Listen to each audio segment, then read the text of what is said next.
This is Democracy Now!, democracynow.org, the War and Peace Report. I'm Amy Goodman in New York, joined by Democracy Now!'s Juan Gonzalez in Chicago. Hi, Juan. Hi, Amy, and welcome to all of our listeners and viewers across the country and around the world. Today marks 100 days since President Trump returned to the White House. Multiple polls show his approval rating after 100 days is lower than any president in 80 years. Ahead of his 100th day, Trump signed 3 new executive orders, including one targeting sanctuary cities. The order instructs Attorney General Pam Bondi to pursue, quote, all necessary legal remedies and enforcement measures, unquote, against state and local jurisdictions who refuse to assist with Trump's mass deportation plans. A second order further militarizes local police departments and seeks to punish local officials who, quote, unlawfully prohibit law enforcement officers from carrying out duties, unquote. It also provides legal resources to officers accused of abuses.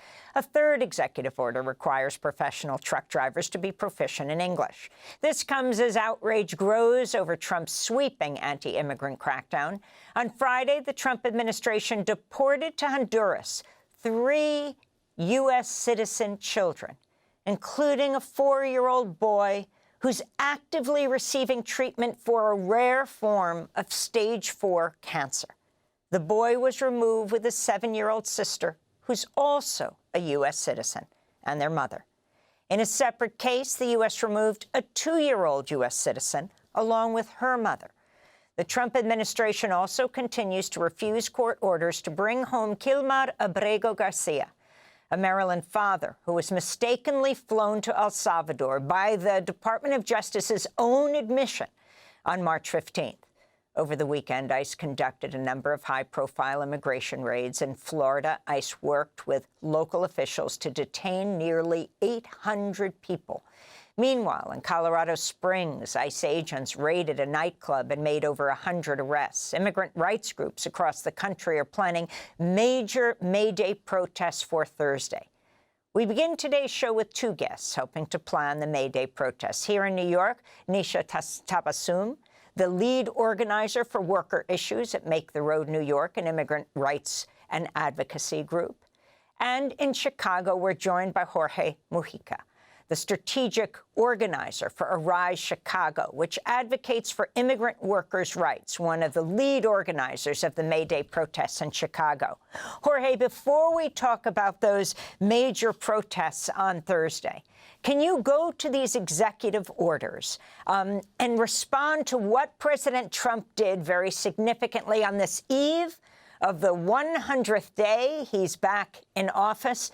And interestingly, as his polls across the board are tanking, including how he's dealing with immigrants.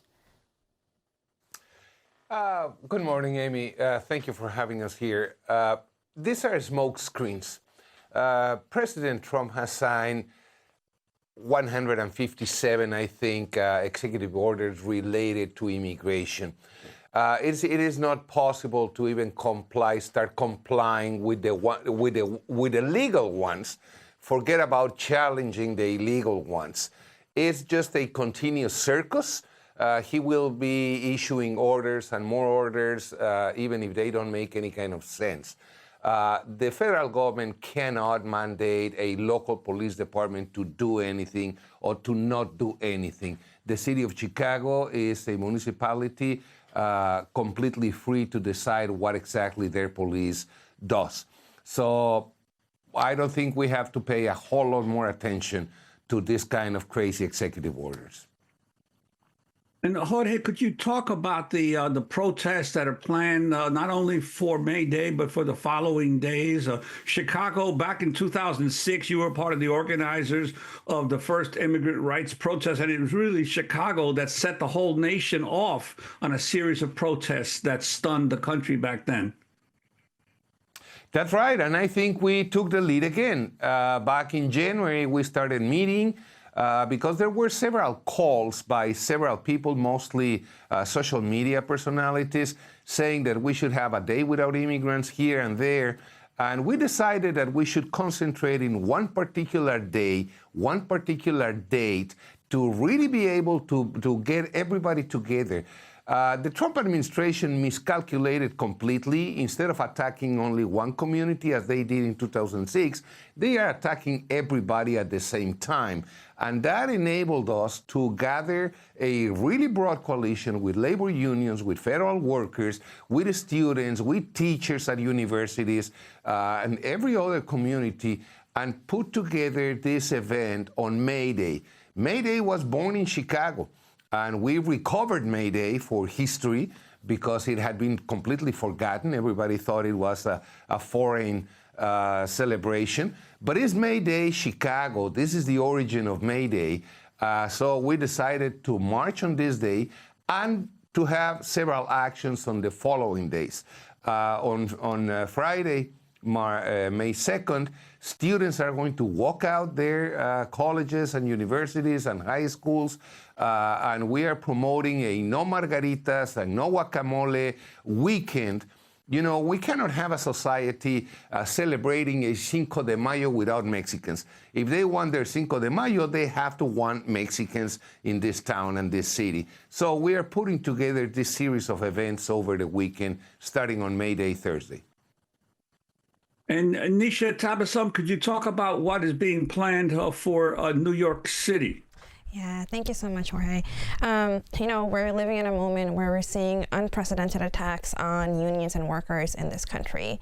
We're seeing corporate takeovers of our federal government. We're seeing companies and billionaires exploiting workers for their own gain. And so right now we are joining, Make the Road is joining over 50 unions and advocacy groups and immigrant rights groups to come together on May 1st at 5 p.m. at Foley Square to demand that we need to stand back and fight. We need to fight this corporate takeover. We are the many, they are the few. It's time to stand back and fight. So we're really encouraging everyone to come join us, come march with us. As you've already stated, you know, May Day is rooted in resistance, and this is a moment that we all need to come together to fight against these federal cuts, to fight against the attacks on all different kinds of workers, especially immigrant workers. And Jorge, I wanted to go back to you for a second. You've also talked about Arise Chicago is also targeting certain corporations for consumer boycotts. Could you talk about that as well? That's correct. We, the Consejo de Resistencia y Defensa del Inmigrante, that's the right denomination, we are targeting 3 major stores. We are targeting Walmart, we are targeting Target and McDonald's, mostly because of their complying with Donald Trump orders to do away with minority hiring and, you know, affirmative actions. And also 2 particular brands very popular in the Mexican community and the Latino community, and those are Goya products and Miller Beer, because they are sponsors of the Republican Party, because they donated money to Donald Trump. So we decided to go ahead and stop buying these products, and we will be promoting that boycott over the May Day weekend too.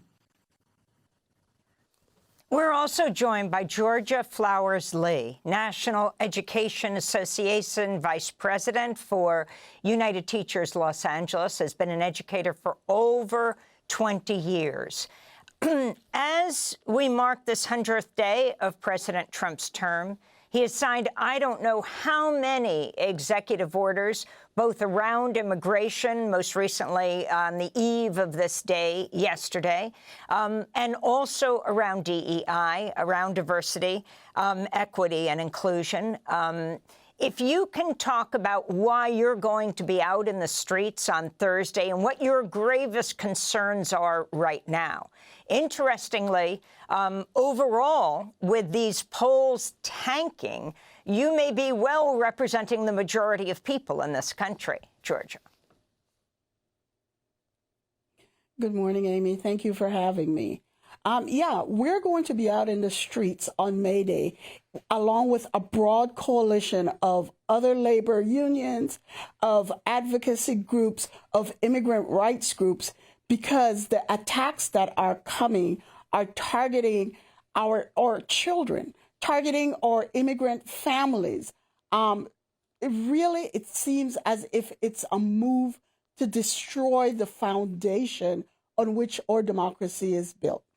All the cuts that are coming out of the Department of Education, what that is going to do to our students, particularly our students who are most marginalized, or students with exceptional needs, or students who begin life with challenges.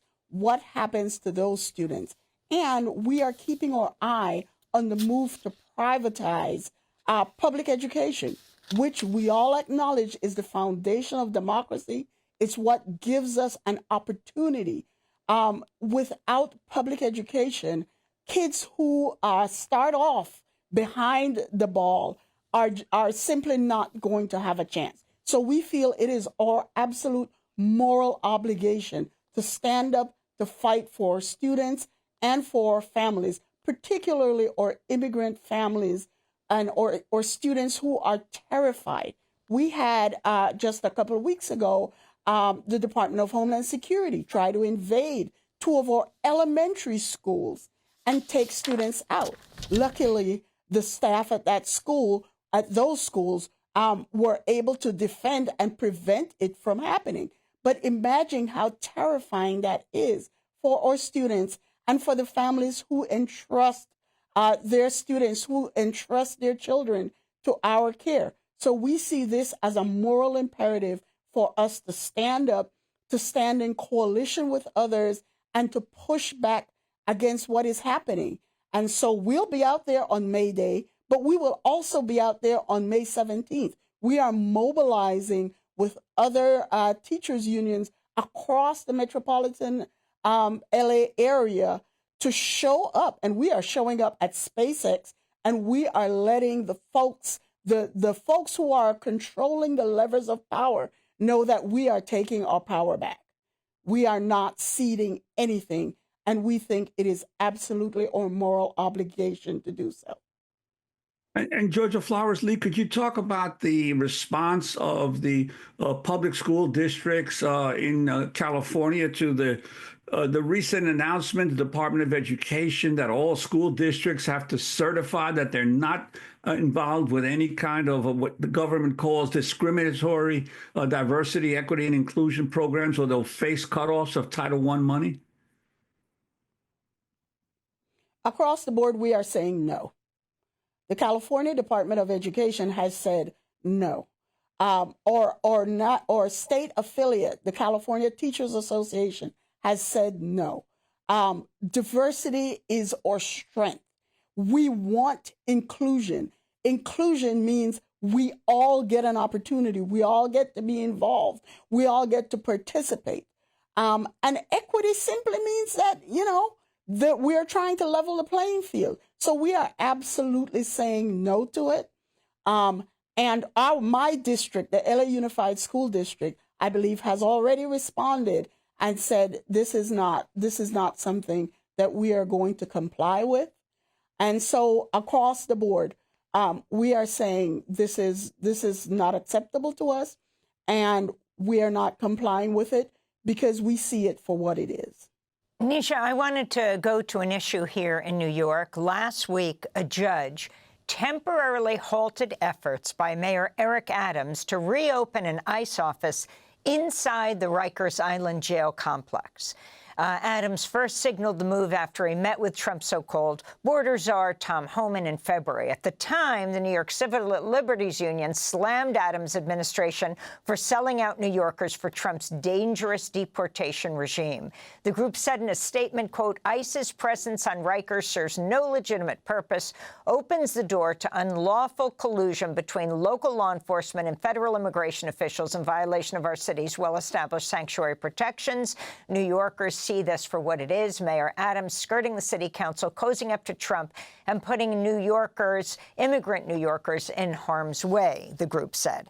And we all know about the Trump administration dropping the charges against Mayor Eric Adams, which many people called a quid pro quo for him then doing their bidding around immigration. If you can respond to what Eric Adams is pushing for, what the judge has stopped, Yeah, thank you for that question. You know, luckily we live in a city that has a really strong city council that has passed really strong immigrant protections in New York City. The city council has sued to stop the Adams administration executive order from allowing ICE on Rikers, and there's a temporary restraining order. And I think this shows us that, like, we really need our state leadership to take strong action to protect immigrant communities and workers and families in New York. You know, Make the Road New York, along with labor unions and other immigrant groups, are pushing for New York for All, which is a law that would prevent cooperation between local law enforcement and federal immigration authorities. No one should have their rights be different based on where they live, right? The goal of New York for All is to standardize these strong immigrant protections across the state, not just in New York City. We have county executives in Nassau, Long Island, you know, collaborating with the federal government willingly to have detectives cooperating with ICE. And this would prevent that, right? This is the time where we actually really need our state leaders to step up and incorporate protections and standardize protections across the board, not just in New York City. Your rights should not be different based on where you live. And Jorge Mújica, I'm wondering if you could talk about where people are gathering in Chicago on May Day and what the plans are for the protest that day. Yeah, we are gathering at 11 a.m. at Union Park, the corner of Lake and Ashland Avenues. And we're going to be marching across downtown all the way pretty much to Lake Michigan. We're going to cross the whole downtown. We will be arriving at Grant Park around maybe 2 to 2:30 p.m. And we will have a program continues for, until 4 p.m. or so. We have over 180 labor unions and community organizations, and everybody wants to speak because, again, since everybody's under attack, everybody has a say on this. So everybody wants to speak. It's going to be a long program, the whole day going on, and we hope everybody comes over. We are expecting about 500,000 people there. And I wanted to ask Jorge Mújica about ICE entering the schools in Chicago and the response overall of the community. Oh, they have tried. The Secret Service back in January tried to detain or interrogate at least an 11-year-old kid at a school. And that prompted a strong response from the city of Chicago. We have now in place a full policy on who's responsible for, really impeding entry to ICE agencies or FBI or Secret Service if they don't follow due process. Nobody can enter a school at any time. There are designated persons to talk to the kids about it. The city put a whole plan together for the safety of the kids. And what about, Nisha, here in New York, this executive order that was signed yesterday, the targeting of sanctuary cities? Yeah. What does that mean for New York City? It means that New York City really needs to stand steadfast in its protections of years of advocacy, passing laws that protect immigrants coming into New York. They make up the fabric of everyday life. Immigrant New Yorkers, their labor powers our cities and they make our cities vibrant. Studies have shown sanctuary city laws actually make our communities safer. It fosters actually more trust between immigrants and law enforcement to come forward and report crime. So we're really urging cities and states to remain steadfast in their protections and not, give in to these threats from the Trump administration. And finally, Georgia Flowers, what are the plans for the rallies and the marches on May Day in Los Angeles for those people from that area who may want to participate? So we are meeting at 9 a.m. in the intersection of Figueroa Street and Olympic Boulevard, gathering together with hopefully 100,000 of our friends and neighbors, and we are marching through downtown to City Hall. So we're looking for folks to come out and join us, and there's every indication that it's going to be massive. And before you go, Georgia Flowers Lee in Los Angeles, as an educator and a person who's particularly concerned with children on the autism spectrum, how have Trump's budget cuts impacted kids, particularly in your schools? So we are watching what the effect of these proposed cuts could be.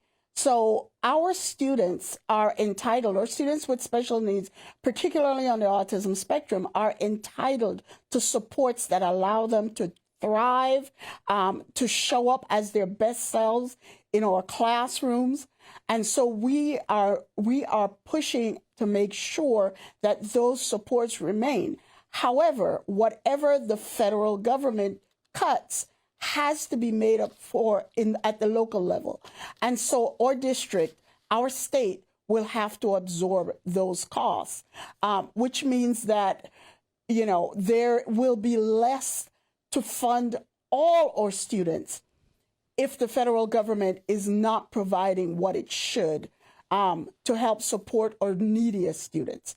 So we are pushing our district to make sure that they continue to get whatever they can.